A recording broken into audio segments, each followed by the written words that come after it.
Today we're going to talk about Google Sketchup, and you guys are going to make your first assignment in Google Sketchup.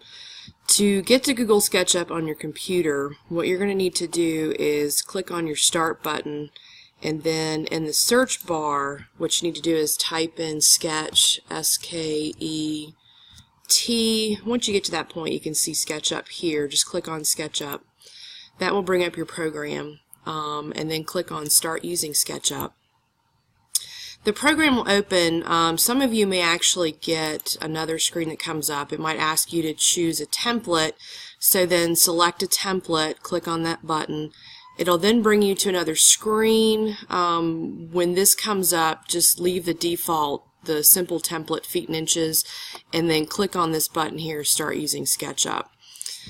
When your screen comes up here, this is what you're going to see. Remember, now that we're in 3D drawing, so now that you're going to have three axes here. This person here in the center, leave this person here. Do not delete this person. This is what we're going to use here for reference when you draw. This will give you a good reference point. This way you know whether or not your drawing is to scale or the correct height, the correct width. When you draw a house, that way when you draw something you'll know whether it's too big, too small. What I like to consider here, I like to call this green axis the y-axis. I like to call the red axis my x-axis. And then of course this blue axis I like to call the z-axis. So I'm going to talk you through some of these controls here before we get started. Here is your pointer tool. This here is your eraser tool, so that erases anything that you've done.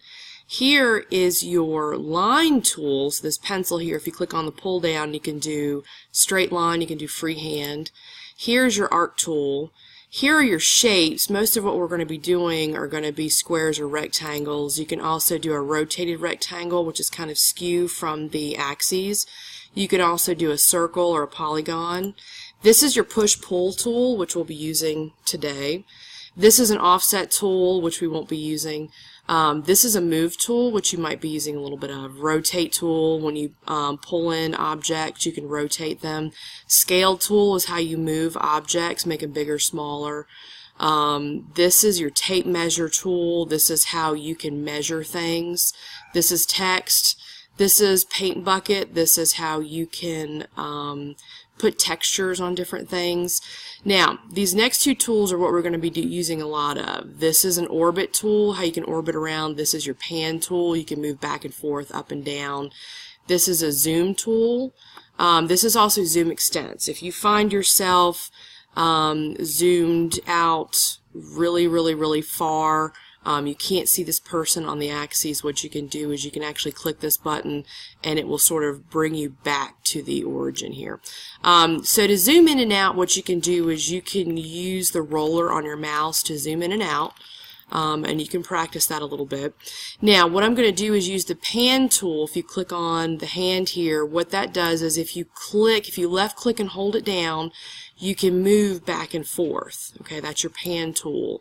Next is your orbit tool. If you click on your orbit tool, what that does is now you can rotate around the axes. Okay, see how you can kind of rotate around the different axes now. And these are very important because you're going to need different viewpoints as you are drawing three-dimensionally. So these two tools, the pan and the orbit, are going to be very important. So what I'm going to do before we get started here in drawing, I'm going to line up and put my origin here kind of off to the lower left-hand corner of my screen. I'm going to zoom out just a little bit because what we're going to do is we're going to draw a house. Now what I want to do is I'm going to draw the base of my house, which is going to be a rectangle. Now what I want to do is I'm not giving you a specific dimension for the house, but I want it to be within a certain range. So what I want to do is I want you, when you are drawing your rectangle, I want your sides to be somewhere between about 30 feet and about 50 feet. So I want you to draw a rectangle, which means one side is going to be longer than the other. So one thing that's also important here is look at your measurements box down here. Watch as you draw a rectangle, and you can practice this a couple of times before you actually complete your base for your house. So the first thing we're going to do is we're going to click on the Shapes tool. We're going to draw a rectangle. And as you draw a rectangle, what we're going to do, I always like to start near the origin. And I'm going to draw a rectangle. I left click, and I'm drawing a rectangle. Look at my dimensions box and look at the dimensions there. So right now I have about 45 feet and 19 feet. Notice how, if you play around with it, okay, the first dimension is actually the dimension, okay, that's my long dimension here, okay, that's parallel to this red axis, which I'm calling the x-axis. The other dimension, okay, is actually my vertical dimension, which is parallel to this green axis here. So what I want to do is I want my long dimension to be parallel to my x-axis, my short dimension to be parallel to my green axis or y-axis. So I want my sides to be somewhere between 30 and 50 feet. So let's do about, I've got about 44, 45. Let's bump up my other side. Let's bring it close to about 30 feet. So that looks pretty good. So I'm going to unclick my mouse. Now I have a base for my house. Okay, this is my base. Now this is just two-dimensional. Now we need to give it a third dimension, make it a box. This is where we click the Push-Pull tool. So we click Push-Pull. Now, notice how when we hover over this area, it becomes kind of dotted here. What we want to do is now when we hover over this area, we want to left click the mouse and then we want to drag it up. Notice my distance tool. This is showing me how high I'm going to make my house, okay, or how high the box is going to be. Let's drag it up to be about 20 feet. We want to make this to be about a two-story house. So I'm going to unclick the mouse. Now we have a box. So now if we click on the orbit tool, we can orbit around. We can see a nice big box here. Okay. So next thing I want to do is I want to create the roof pitch. So what I'm going to do is I'm actually going to draw a triangle now. Now I'm going to use my pencil tool here. I'm going to draw a line. So I'm going to click on the pencil tool. And I'm going to come over here to this top area. I'm going to look for the midpoint. What's nice about Sketchup is it's going to tell you where my midpoint is of this top area. Notice how it kind of snaps over to the midpoint. It tells you it's a midpoint. It's a blue circle. So I'm going to click here. I'm going to draw a diagonal line. Make sure you don't make it too steep, okay, because we want to make sure we've got plenty of room to make sure we're going to put some windows on this house, so we need to make sure we've got plenty of room to do that. So don't make it too steep. Come down, drag it to the edge. Okay. Now what we want to do is we want to drag this over. We want to draw a line. Now notice how this line is green. We want it green because that means it's parallel to the y-axis. That's very important. Make sure your line is green. Come all the way over. Okay. Make sure it says on edge. And then draw the last part of your triangle. Bring it over. Make sure it shows endpoint here. Okay, there's your triangle. Last part, we're going to do a push-pull.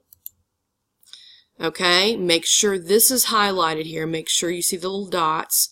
And then you're just going to push-pull this section all the way over and see how it disappears. Boom. Now, to clean it up, click on your eraser. And then you can erase this last part here. Now you've got a house that's got a pitched roof. The last part here, we're going to use our the Google warehouse, and we're going to pull in a door and some windows. So what we're going to do is we're going to click on Window, Components. Now, notice this button here. We're going to click on the pull down next to it, and then we're going to click on Architecture. I like to do that because what that does is that groups things for me. And I want to click a door first. I'm going to click on Doors. That's going to bring up a bunch of different doors here. So I'm going to scroll through. I'm going to look for a door. I kind of like this one, so I'm going to click on it. Now, this gives me an idea of what the door looks like. So I'm going to click on the Download button to download it into my sketch. Load it, yes. Notice how it's attached to my cursor. So to place it, what I need to do is figure out where I want to place it on the sketch and then left click. And I've now placed my door. For Windows, I already have my window here, so I'm just going to go over here and then click on Windows, and it's going to bring up a bunch of different windows here. So let's select a window. Let's say I decide I want to do these windows. Another shortcut you can do here is you can just click on this little download model button here. You don't have to click on the actual window and then have it open up a different window. You can click here, yes, and then you can download or you can put the window directly into your model. Now, for a shortcut, if you want to keep putting the same object, what you can do is you can come up here and click on Edit, Copy. Make sure that this is selected. You know this is selected because it's blue, so make sure it's selected, Edit, Copy, Edit, Paste, and then you have the same window. So then let's say I want to keep putting these windows in. So all I have to do is do an Edit, Paste, Edit, Paste, and so on and so forth. So what you'll need to do for this is you'll need to put windows in the first story and the second story, and then you're done. Make sure that when you're finished, you need to save this as House 1 in your folder on the share drive. And when you're finished with that, then you're done with the assignment.